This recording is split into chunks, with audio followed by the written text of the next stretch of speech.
Welcome to the Anxiety at Work podcast. I'm Chester Elton, and this is my co-author and dear friend, Adrian Gostek. We hope the time you're going to spend with us for a few minutes today will help remove the stigma of anxiety and mental health in the workplace and your personal life. We invite experts from around the world of work and life to give us ideas, and most importantly, tools to deal with anxiety in our world. And we want to give a special shout out to our sponsor, Life Guides. You know, as you go through your life of anxiety and stress, everybody needs a guide. Well, Life Guides is a peer-to-peer community that helps navigate through day-to-day stressors by providing a place of empathy and listening and wisdom and the support of a guide who has walked in your shoes, experiencing the same challenges of life that you have. And because you're listening to our wonderful podcast, this offer is for your team, so that you can show them that you care. All you got to do is go to lifeguides.com/schedule a demo and add the code HEALTHY2021 to the free text box, and you get 2 months of free service. That is a great offer. Life Guides. Look them up. Well, our guest today is our dear friend, Liz Kislik. Liz is a management consultant and executive coach with the expertise in conflict management and helping people do better and feel better at work. She has proven techniques to help executives navigate today's complex workplaces, as well as ways for leaders and organizations to collaborate and improve communication. Liz, we've known each other for a while now, and I am so delighted to welcome you to our humble podcast. I'm so happy to be with you both. Well, thanks, Liz, for joining us, taking a few minutes today. As a conflict expert, we were really excited to talk to you about, because a lot of managers we work with, they point toward those other individuals, those other teams or departments. They want them to do things differently. It's a lot about others, that others are the source of conflict. So help us kind of just begin by giving us some advice maybe you offer managers who experience these sort of conflicts when collaborating. It's a hard thing for us to see ourselves as being in the wrong.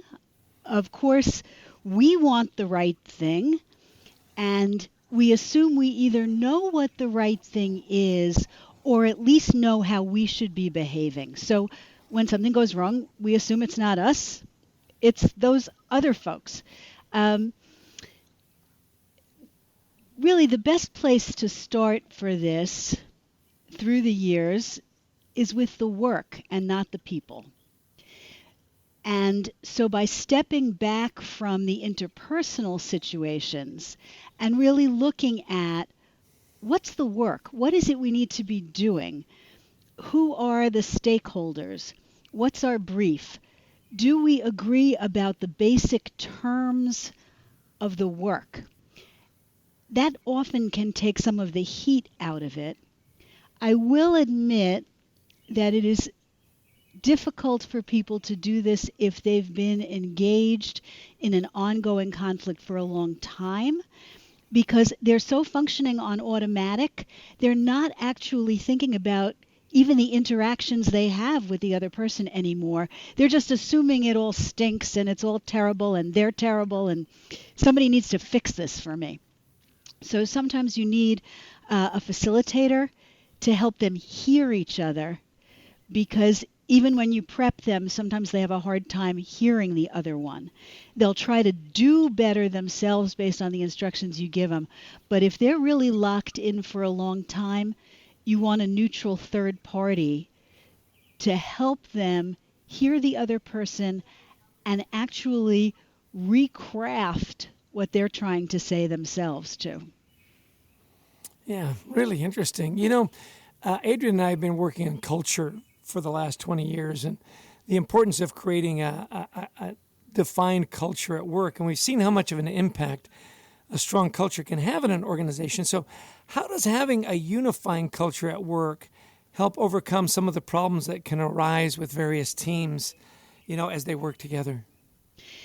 The culture can be so valuable because it specifies the values, how we behave here, what we think are the right modes of behavior, what do we care about the most. And in many conflicts, what you're actually arguing about are some of the details of how stuff gets done or what we need to do here. And when you can lift the conversation back up to the level of values, you can come to a place of agreement if you're operating inside a strong culture. Because everybody's already subscribing to those values, theoretically, or they wouldn't last there.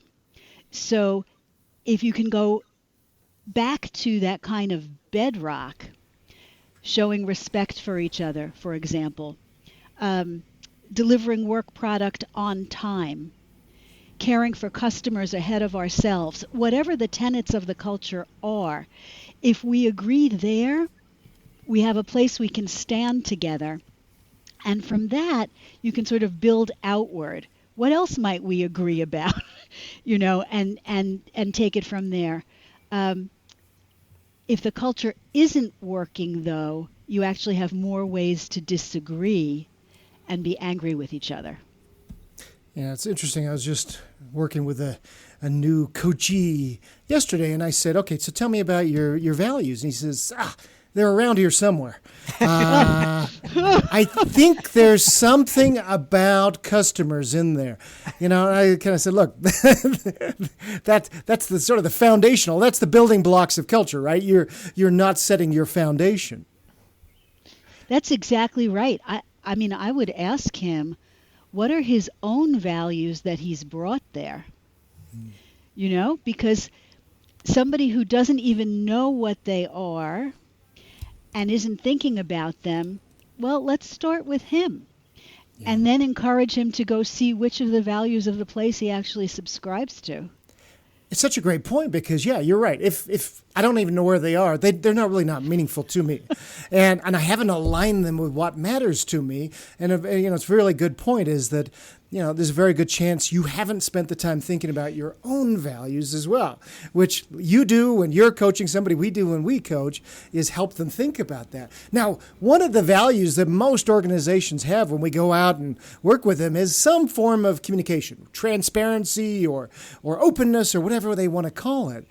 And yet, it is one that often falls through the cracks. I know in our new book, Anxiety Work, we talk about this really being one of those things that brings down anxiety and helps mental health. When we're candid with each other, we often say once you think you're over-communicating, you're probably starting to get there. So what are some tips that you give to leaders that help them when they really help communicate with their teams more effectively? Actually, Adrian, I worry a lot about candor because sometimes candor is used as a kind of cloak for I get to tell you anything I want. I get to tell you my truth. And you're stuck with it, baby. Because sometimes people who talk a lot about candor, that's actually what they think. They sort of ratchet themselves up to deliver, a load of candor and now go deal with it. So I care a lot about compassion in communication and thinking not just about what is the message, what is it that I want to get across, but how can I be responsible for what the recipient is going to hear so that I can get the best result possible. Because, this is the thing about the truth shall set you free, but sometimes the entire truth is too much. It's not even helpful. You have to know your audience. Different people have different tolerances. Some people you can be totally direct with and lay it on the line, and they're like, yes, thank you, that's so great, I appreciate it so much. And other people will run away and not speak to you for 3 weeks. Right. So knowing, do you have to warm them up first? Do you have to see how they're doing? Do you have to remind them that you're actually in a relationship where they trust you and you have some fondness and some history with each other? Maybe you need to lay some groundwork first, and then you can raise the issue. The other thing is that we never talk about candor if we think it's going to be easy. if we think it's pleasant, candor doesn't come into it. We don't have to bother with this signpost that says, I'm going to tell you the real thing. The real thing with emphasis is usually because it's hard and we think you're going to be upset. So if that's the case, I like to actually warn the person that they're going to be a little upset or that this might be scary.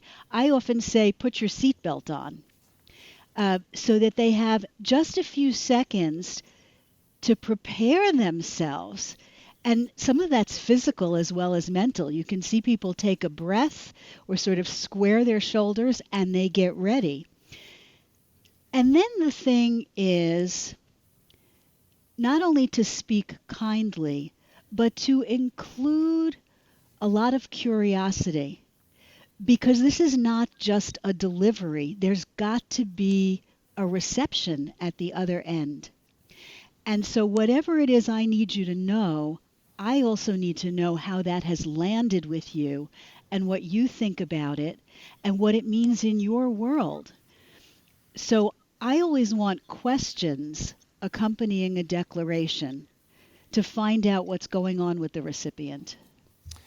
I really like the way you put that. I'm a big believer in being kind. It doesn't cost you anything.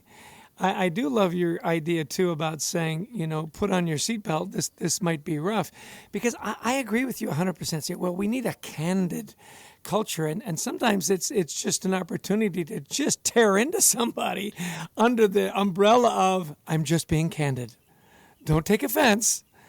You're an idiot. Right. It's just, so, communication is really tricky sometimes. So how can you usually control how we communicate with our teams? You've talked about a couple of tips about be curious and be kind, but also encouraging communication between individuals on the teams to take on that next level of challenge. How do you recommend leaders encourage collaboration within the team? Okay, so I know you've seen this 1,000 times. The ones who aren't that great at communicating themselves are even worse at getting their team members to communicate, particularly around hard stuff. They're the ones who, when two people come to them with a conflict, say, well, go work this out yourselves. That didn't work when we were children with siblings, because the one who usually wins. So I try to impress upon leaders that if they could work it out themselves, they would have already done it. And that means there's something missing in the leader's communication to the theoretical collaborators. Usually, this goes back to a lack of clarity about what it is exactly that's supposed to be happening.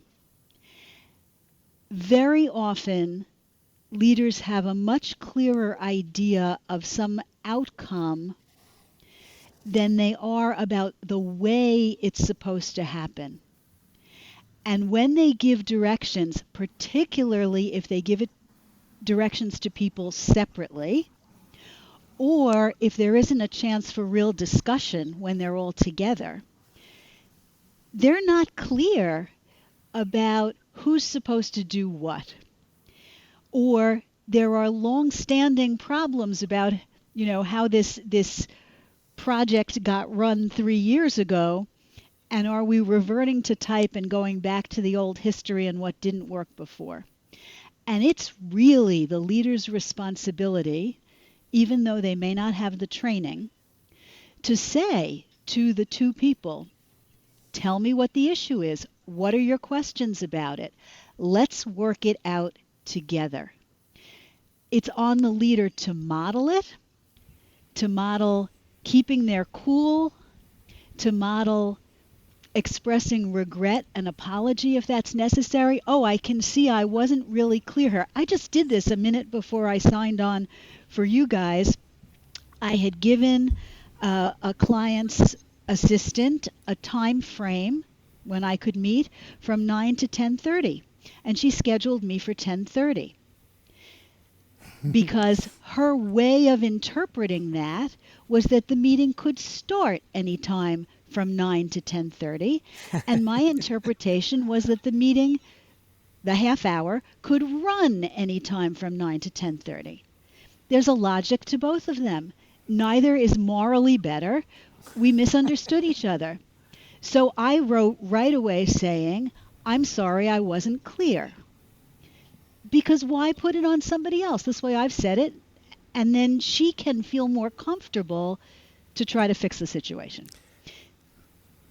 That's so that's so great, Liz, because I love what you're saying here. And it leads me what I want to ask next about sort of clarifying things that can help reduce anxiety. But I want people to be able to find you and your amazing work. So tell us where people should go to learn more about you and read more about your work. Oh, thank you, Adrian. That's very kind. So my website, www.lizkislik.com, I'm sure you'll have it in the show notes or wherever, is the best place because I have years of blogs and articles there. And there's also a free ebook, if anybody in your audience wants it, about the interpersonal aspects of conflict and how to deal with those.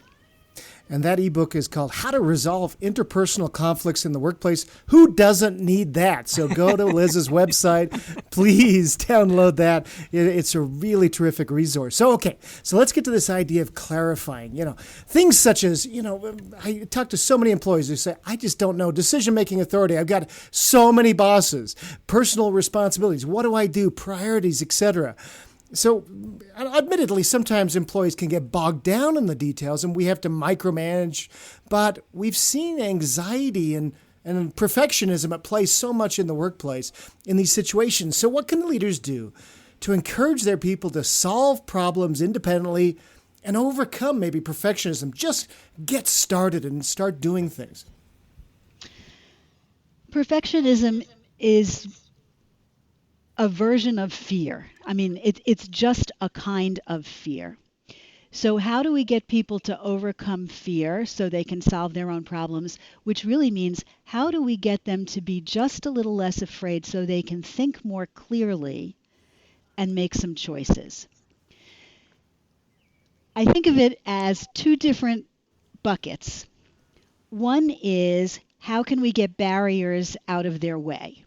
So that might go to your point, Adrian, about all these multifaceted, different priorities, directions from different people, etc. Your reading teacher doesn't know about the homework your math teacher already gave, and you're crying to your mother. So the thing is, can you get everybody on the same page? Who should be the source of authority about which priorities really do need to be resolved, in what sequence? Often the issue is not do this, don't do this, but sequencing. And that's on the leaders to clear up. Any employee should do as much as they can to figure it out, of course, but at the end, it's the leader's responsibility to remove barriers that the employee can't. Once you've done that, though, or at least started to do that, how do you help the person feel less afraid and feel stronger so that they can bring their best game to whatever it is you need them to accomplish? Some of that is reminding them that they've done similar stuff in the past and that they're completely capable. Sometimes they'll think, oh, you're just being nice to me. They may even say stuff like that. Some of it, so there are a gazillion different techniques for helping people do the smallest possible thing just to get out of their own way and get started. What's the first step? And a compassionate leader will actually take a few minutes and say, so tell me, if you were going to start this today, what are the first 3 things you would do? Let's both write them down. And you kind of talk them through. It's like leading the witness. You interview them about their own process, and then they have a process. So if they've got a process issue, now all of a sudden you've collaborated on building that process. Sometimes people are even more anxious, though, and logic alone won't help. And then I try to encourage people to go back to the body, because it's our body that tells us when we're scared if we pay attention to it.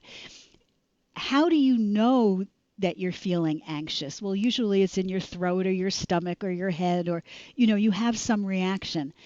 And so talking to people so that they can calm themselves and recognize that they are actually not in danger right now. And this priority may be a challenging thing, or this presentation or this confrontation or whatever it is they have to do may be a challenging thing. But right now, they're perfectly fine, and we're just discussing how we're going to go about it. So let's do that. And now that we're fine, what will your next steps be? Not every leader will have the time or the wherewithal to say, and check back with me after you've done steps 1 and 2, and then we'll plan out 3 and 4. But I would hope that within the organization or within the team member's life, there would be someone that you as the leader could encourage them to partner up with. Sometimes you just have to externalize this stuff and get it out of your head when it's driving you a little nuts, and be able to talk through, okay, I know what I need to do next, and I'm feeling anxious about it. So I'm going to calm my body through breathing, through meditation, through visualization, through sense perception. There are so many possibilities. None of them work for everybody, but all of them work for somebody. And once, sort of to the point, part of the point of your question, once you get people started, they're often all right. Isn't that interesting? I love in your blog when you're talking about putting people at ease, where you said it's never effective for a leader to say, stop worrying about that, or it's not important, right? So aren't there times, though, when you really do need to refocus the efforts of people? And how can leaders acknowledge the concerns of individuals when those concerns aren't necessarily relevant to the task at hand? Oh, that's so wonderful. And Chester, it is the same thing with a parent or a spouse or any other human. Don't worry about it is like, don't think about pink elephants. You can't help it. It actually anchors you even further in the worry, whatever it is. If you can, draw out the worry. Tell me what it is that's worrying you, and let's see what we can do. So in that short time, you've said, I'm here with you. You are not alone. We're going to tackle it together. That should be helpful. Another thing that's really, really helpful, if your impulse is to say, don't worry about something, is to flip it and sort of say, I've noticed that you get worried about this kind of thing. I'm paying attention to you because I care about you. That's the first piece. And the second piece is, there seems to be a bit of a pattern here. Well, that means there's something we can work with. So the thing is not to reject the worry, which rejects the person, but to actually look at the worry and see what we can do with it. And then it's like any other problem you have to break down. I mean, it could be a budget problem and you have to break it down, or it could be a worry problem and you have to break it down. So once you've got the components and you identify why the worry exists and how it came to be, and a lot of this you can do in, a minute and a half, then exactly as we said before, you can figure out what are the things that would reduce the worry. Are there resources? Are there conversations? Is it about time? Is it about clarity? Figure out where the worry originates and just start in a work-like way dismantling it. Such great practical advice, Liz. Lastly, I just want to ask one last question: is that you've been writing a lot about burnout lately on your blog? I'm guessing you're seeing that in the clients you're working with. So what can ourselves, if we're feeling this, what can managers do about this? What are you seeing in this trend, and how can we help? The current time is so challenging, Adrian. Not just the pandemic was finishing, but now it's not finishing, and there's more fear about that.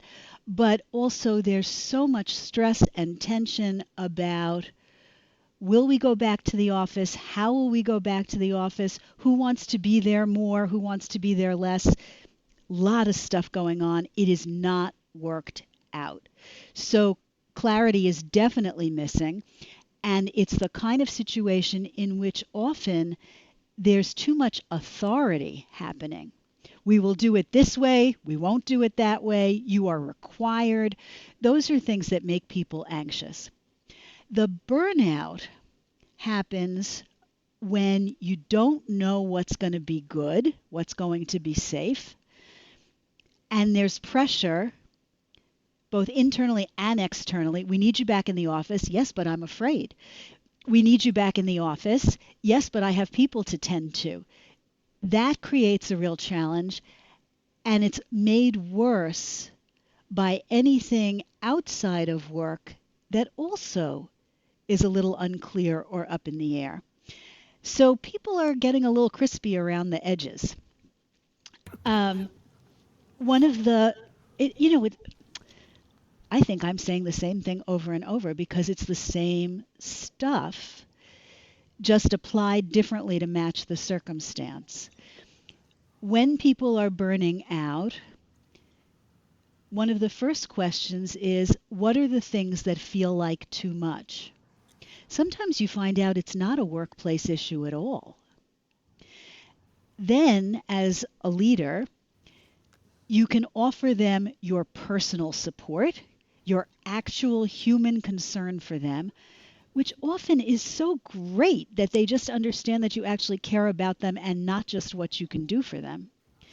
And sometimes you can actually help them. If the hours can be flexible, if they can shut off their video camera so they don't have to worry about who's running around behind them on scene, there may be small things like that that actually reduce burden in some way. Some organizations are actually giving more time off or telling everybody to take off, a Tuesday afternoon or whatever it happens to be. That can be useful, but if it doesn't address whatever the source of the burnout is, it's a nice to have, but it doesn't necessarily help somebody feel better. So actually asking them, do you want to share with me what's going on so that I can try to be helpful, or providing them other resources. Larger companies often have EAPs, employee assistance programs, or other kinds of resources that can be helpful so that people can figure out what's going on and what they could do about it. But if you are willing to back up your words, one of the greatest things a leader can say is, how can I be helpful? Liz, it's so interesting to me that what you just said it really impacted me. I hear it so often. People just want to know somebody cares about them. I care about you. Hey, I've noticed, I've seen a pattern. Let's talk this through. What is it that's making you anxious? And this whole idea of remote work and in-person work, I'm doing this podcast recording outside the public library, in Old Forge, New Jersey, watching my battery drain down in my laptop. And I'm thinking, wow, maybe this would have been better if I'd, been in a big office building with rocket fast Wi-Fi. So we're all kind of piecing it together and figuring it out. Well, love the conversation. This has been engaging. We knew it would be. The question we love to ask our guests is, if there's one thing you wanted people to take away from this conversation today, what would that one thing be? There is always something you can do. You may feel lousy, but you're actually not helpless. It may be that you can think about it differently. Maybe you have to calm yourself. Maybe you have to ask somebody for help. But all of us have the potential to help ourselves work on whatever the problem is that we're facing. There's always something to do about it. What a great way to end the podcast. I love your advice and your wisdom and the good that you do out there, Liz. It's really been a pleasure to have you on our podcast. I'm so happy talking to both of you. Adrian, you got to love the wisdom of Liz. Such great experience and so many practical tips. What were some of your takeaways? Oh, now remember, everybody, this is one of the world's experts in conflict management. And so she says, first off, I love what she's saying. Look, start with the works. Don't start with the people. She says, when you're having conflicts at work, first off, do we agree on the terms of our work? Do we agree on our values? Start with what you know and build from that. Yeah, I loved her take on culture, too. She said, well, of course you've bought into the culture or you wouldn't be there. I love that simple advice. Well, you're still here, so there must be something about the culture that you buy into that we can leverage. And then your comment about the executive you're coaching, well, what are the core values? Well, I don't know. And she said, then go to what their core values are. What are your core values that you bring to work? When she said it, I thought, well, that is so obvious. Why did I never think of that, right? Well, so much of Liz's wisdom is so practical. I just loved her push, too, on, we talk about candid cultures, and yeah, they can be a place of brutality. I loved her idea about speaking kindly, including curiosity, asking questions while you're telling somebody this hard truth that can really soften the blow when you have to have difficult conversations. Yeah, and isn't it interesting? She said what we have heard so often. You don't address anxiety head on. You say, I've noticed you worry about these things, or there seems to be a pattern here. Such a nice way to get to the heart of the problem without saying, you're freaking out, aren't you? I can tell.